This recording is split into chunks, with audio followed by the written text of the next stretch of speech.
I first noticed the ledger because it did not behave the way bureaucratic documents usually do. County construction permits from Nebraska in 1874 are normally obedient things.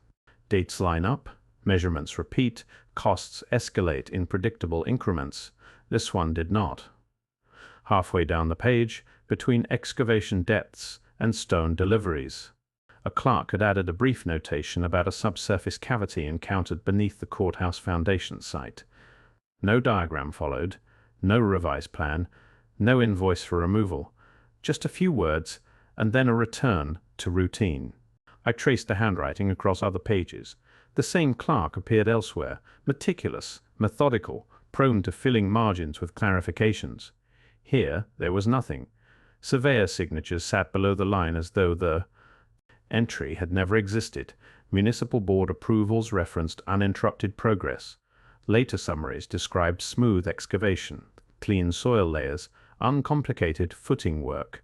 That contradiction stayed with me, not because it promised something extraordinary, but because it suggested something procedural had failed.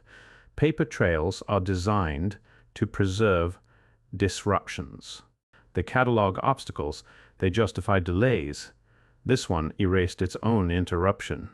I began pulling adjacent volumes, tax rolls, procurement lists, quarry receipts, freight tallies. Everything that should have bent around an unexpected underground structure continued straight through, unaltered. The ledger had recorded a problem and then behaved as though it never happened. What unsettled me was not the word cavity, it was the absence that followed it. In an era obsessed with accounting for every brick and labor hour, silence required effort.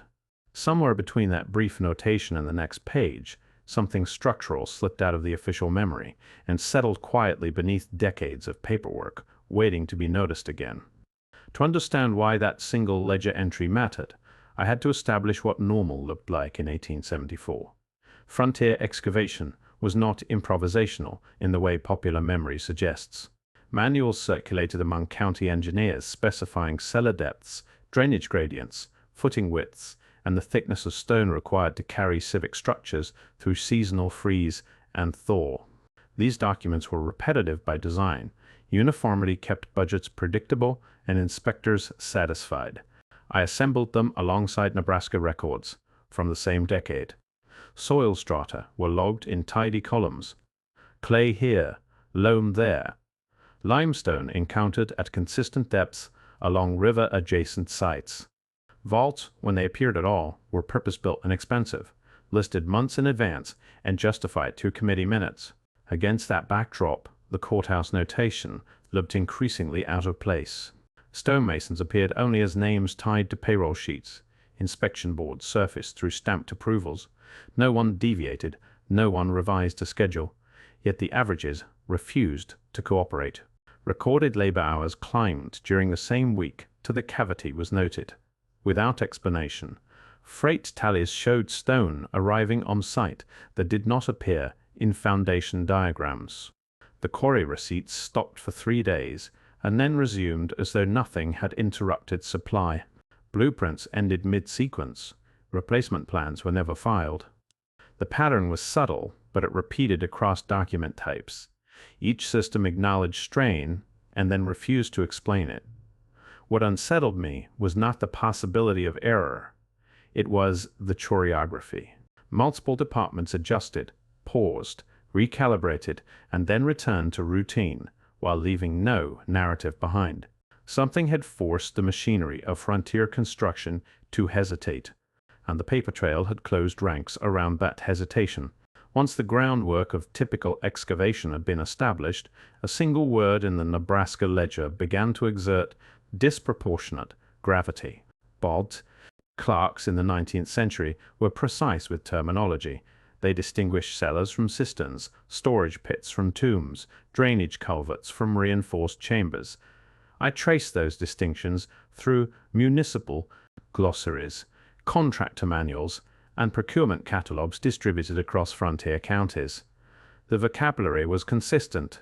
A vault implied intention, planning, reinforcement, expense. It did not describe something encountered by accident. Quarry catalogues from the same decade listed stone blocks rated for burial chambers and secure municipal repositories. Their dimensions exceeded those used for courthouse footings. Mortar formulas called for lime blends resistant to moisture and pressure, mixtures reserved for structures meant to persist underground for generations. Freight tables recorded the weight of such materials, the number of wagons required to transport them, the weeks of labor involved in assembly. None of those costs appeared in Nebraska's budget summaries. Yet arithmetic refused to cooperate with later dismissals. Shipping ledgers showed short-term spikes in heavy stone deliveries routed through the county rail spur. Cost tables included unexplained disbursements that never reached. Architectural drawings, procurement cycles paused, resumed, and quietly erased their own detours. I began lining those figures up against courthouse projects in neighboring states, river towns, rail junctions, administrative centers expanding at nearly the same moment. The same vocabulary appeared in scattered margins. The same procurement irregularities followed. What unsettled me was not the implication of scale, it was the consistency. Across valleys and transport corridors, records whispered the same word and then fell silent. By the time I turned to newspapers, I expected noise. Frontier discoveries had a way of multiplying in print. Editors filled columns with collapsed tunnels, water strikes, unexpected fossils, labor accidents, anything that slowed civic construction. Telegraph offices relayed these fragments outward, in days, sometimes hours. Stories echoed across counties, then states, then disappeared only after weeks of repetition. Nebraska's did not. I located the notice buried in a local weekly. 2 sentences. No illustration, no follow-up edition, no syndicated reprints. The masthead suggested a normal distribution run. Routing stamps confirmed the paper traveled along rail corridors that regularly carried far less consequential stories into regional circulation. After that, nothing. Court correspondence mirrored the same compression. Meeting minutes referenced uninterrupted progress. Accounting books acknowledged temporary labor increases without context. Land registries advanced from lot survey to finished foundation without acknowledging obstruction beneath either phase. Each system behaved as though it had absorbed the anomaly and quietly closed ranks. I laid those records alongside other courthouse projects from the decade. When disruptions occurred elsewhere, the paperwork bloomed, committees formed, costs ballooned, engineers argued in ink. Here, the opposite happened. The trail narrowed. What unsettled me was not that editors exercised restraint, it was that multiple institutions did so at once. Printing presses, clerks, auditors, registrars, independent systems converged on the same decision to stop talking. Silence, in bureaucracies, is rarely accidental.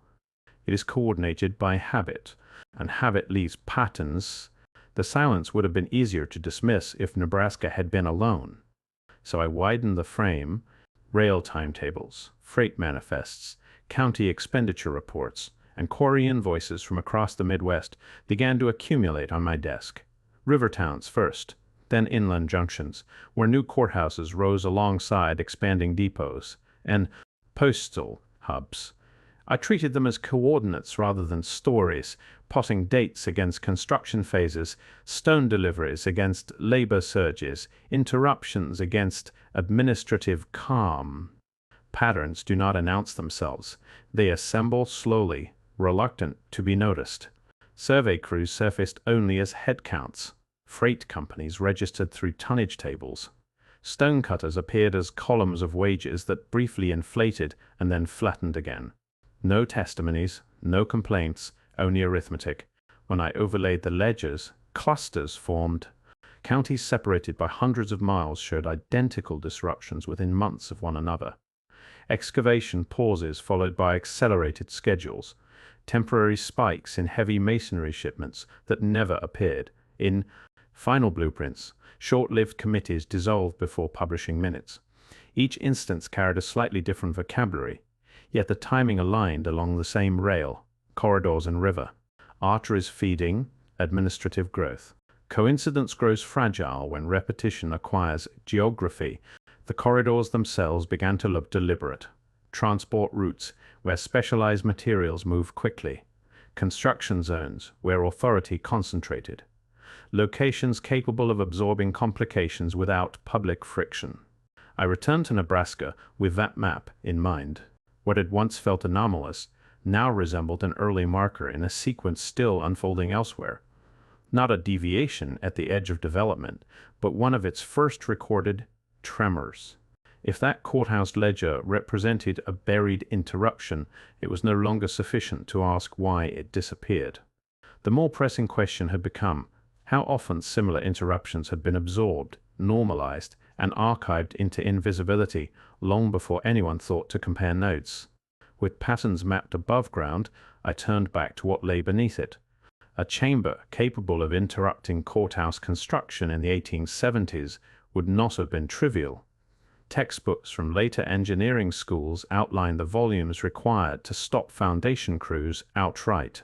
Reinforced walls thick enough to resist collapse, access points wide enough for men and tools to enter rather than probe with rods, drainage channels to prevent flooding, support arches calculated to carry the weight of soil and masonry.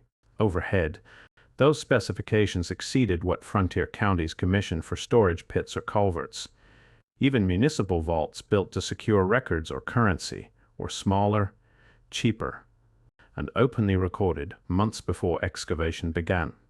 I ran the numbers repeatedly, reducing scale, adjusting soil density, compensating for optimistic labor assumptions. The obstruction remained too large. What unsettled me was not that 19th century builders might encounter something unexpected underground. Prairie landscapes, concealed sinkholes, abandoned wells, natural voids. Those left debris trails, wagons hauling spoil, receipts for dumping fees, secondary digs to stabilize compromised ground. Nebraska's records offered none. No soil transport logs, no amended grading contracts, no invoices for infill stone. The courthouse appeared to rise over intact foundations, celebrated in dedication programs that described uninterrupted progress. If something substantial had been removed or sealed, the paperwork should have multiplied. Instead, it vanished. What remained was a procedural vacuum, the kind produced when multiple offices decide that an episode is complete the moment it becomes inconvenient to document. That absence was beginning to feel less like oversight and more like coordination by routine. The first biological traces did not appear where I expected them. They surfaced in ledgers stored miles from courthouse basements, medical registers filed in rural clinics, quarry inventories tracking shipments of limestone and granite, museum accession lists so thin they barely qualified as ARCed collections. None referenced Nebraska directly. What connected them were dates, shipping routes, and marginal annotations that shared the same uneasy restraint I had begun to recognize elsewhere. Physicians appeared only through handwriting, measurements recorded without commentary, femur lengths logged in inches and fractions, rib spans noted beside question marks, cranial fragments described and then bracketed off with cautious qualifiers. Coroners filed terse reports that avoided interpretation. Museum clerks assigned inventory numbers and never followed them. With exhibition records, I began comparing those dimensions to 19th century medical treatises. Pathological gigantism was documented. Skeletal distortion was well understood. None of the cases matched what the margins described. These were not single anomalies. The proportions repeated across different states, different decades, different pans. What unsettled me was not the numbers themselves. It was their timing. Several entries clustered within months of the construction interruptions I had mapped along Midwestern rail corridors. Quarry shipments that exceeded foundation needs coincided with medical notes that lacked patient names. Museum acquisitions spiked and then vanished from catalogs within a year. I resisted conclusions and stayed with chronology. Dates overlapped, routes intersected, institutional fingerprints replaced personal ones. When Nebraska's vault notation joined that timeline, It no longer stood alone as a geological inconvenience. It sat adjacent to a national archive of skeletal references that had been filed, shelved, and quietly abandoned by systems that preferred inventory codes to explanations. What emerged was not a story. It was a record ecology, engineering delays, biological fragments, administrative compression, different departments, identical restraint, and a widening absence where connective tissue should have been. By the time the trail reached museums, the documents changed character. Construction logs had been blunt, medical notes, clinical, museum records were neither. They were administrative, in a different way, layered, buffered by committees, written in the careful language of custody rather than discovery. Accession registers listed crates, crates listed fragments, fragments acquired, catalog numbers, and catalog numbers led nowhere. I began following those numbers. Some appeared once and never again. Others migrated between departments, anthropology to natural history, osteology to comparative anatomy. A few were marked with internal tags that did not correspond to public inventory systems. Restricted shelving, deferred classification, pending verification. The people behind those decisions did not appear as individuals, only as titles printed in small type at the top of letters. Trustees approving acquisitions, curatorial boards recommending storage, university committees advising postponement of display. The effect was consistent. Materials entered collections. They did not emerge. I searched exhibition catalogs from the same decades, public lecture programs, journal indexes. Nothing matched the accession strings tied to the skeletal measurements I had already mapped across quarry. Logs and medical ledgers. Silence did not arrive abruptly. It's accumulated. A crate plobbed in 1882. No exhibit thereafter. A partial skeleton received in 1887.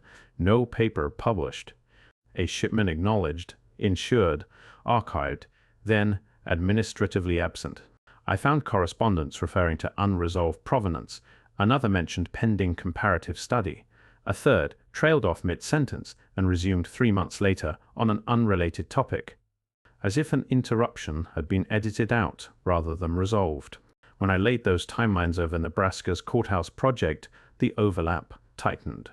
Quarry shipments, biological notes, museum intakes, different institutions, parallel outcomes. I resisted attributing motive. Storage can be mundane. Funding dries up. Scholars retire. Collections overflow. But probability shifts when the same pattern repeats across states, across decades, across separate administrative systems that had no obvious reason to behave identically. What unsettled me was not to disappearance. It was filtration, the slow conversion of material into paperwork, paperwork into shelving codes into forgotten entries that technically remained in existence while functionally exiting historical discourse. When that process aligned with the subterranean obstruction beneath Nebraska soil, the narrative loop narrowed. Engineering disruption, biological anomaly, institutional absorption. None required destruction, only classification, only delay, only the steady migration of inconvenient objects into rooms that researchers stopped being encouraged to enter. By now, the strands no longer appeared isolated. Construction stoppages, skeletal measurements, quarry shipments, museum intakes, cataloging gaps, newspaper silences. When aligned chronologically, they formed a continuous corridor rather than scattered incidents. None proved the others. Together, they generated pressure. I resisted compressing them into a single explanation. Instead, I let them accumulate. The courthouse foundations paused during excavation seasons that coincided with unexpected freight orders. Stone thicknesses exceeded civic budgets. Soil removal lacked receipts. Medical notes recorded proportions without patience. Museums logged crates that never resurfaced in exhibitions. Editorial desks printed one paragraph, and then moved on. Across these records, the same professional categories appeared again and again. engineers calculating loads, clerks balancing ledgers, physicians measuring bones, curators assigning accession numbers, trustees approving storage. No single actor dominated. What mattered was the sequence. Each institution performed its narrow function. Together, they produced an outcome that required no central coordination to achieve. Delays became infill, measurements became shelving codes, public notices became footnotes. The physical world passed into paperwork, and paperwork into administrative obscurity. I placed the Nebraska ledger at the center of the growing map. Around it clustered anomalies from Iowa, Illinois, Missouri, Minnesota river towns, rail junctions, courthouse projects launched during periods of rapid territorial consolidation, infrastructure expanding faster than oversight structures designed to document its complications. The longer I held the evidence side by side, the less persuasive coincidence became and the more resistant motive remained to articulation. That tension refused to resolve. What authorized the infill beneath the Nebraska site? Who approved soil relocation without invoices? Why? Skeletal measurements circulated outside hospital registries.